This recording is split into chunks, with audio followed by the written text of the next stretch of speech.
لا عيد بكل ثانية. الآن في معنا تحدي، معنا هذا الولد يسمى الراس ايش؟ الراس الحديدي. الراس الحديدي يقول لك لو ترقمه بحجر ما يتعورش، ما يتعورش. لو تقف بحديده ما يتعورش. جاب مطرقة تمام، جاب مطرقة قدامه تمام. ايش مطرقة يا عينة؟ ايش؟ اسمع يقول لك جاب مطرقة نجربها براسه قدامك يعني. ايوه تمام، تسمح لنا؟ لا لا ما المطرقة، لا ايش مطرقة؟ شاد تفرق راسه.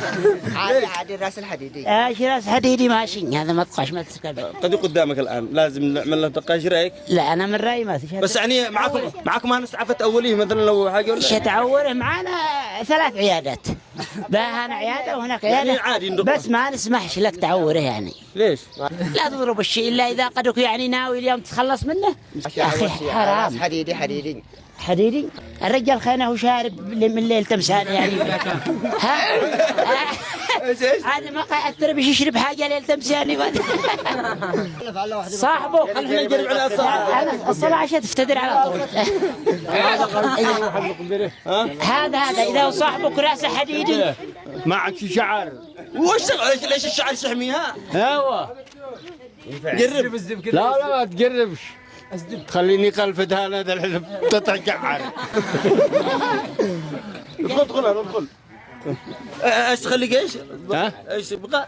بشعر هذا بين التراب. لا ضربه وتحصل. لا دي منعك، انا عند الله عندك لا تفعل لي لا. خلاص اضربه ما دام انه ايه انت على نفس تطلع.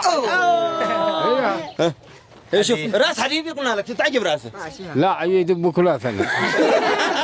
كذا كيف عليك بهذا؟ لا ما هذا وين المطرقة ولا الطميل؟ هو راس حديدي يتحمل. كذي له راس حديدي.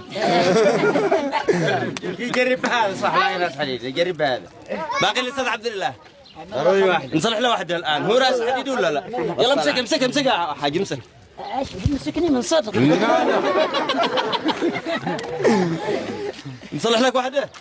صلح اذا ايش توزن الراس صلح. كما قفلت لي مقلب من قبل خير هذا ترد لا خلص له الحاج.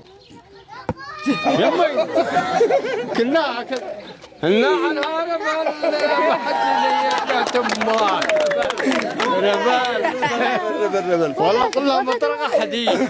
حبينا نصلح لك مقلب وبس بالاخير لازم تحصل على جائزه ماليه مقدمه من شركه اولاد قائد للصرافه والتحويلات، وهي عباره عن 30,000 ريال. هذه الفقره برعايه اولاد قائد للصرافه والتحويلات الماليه.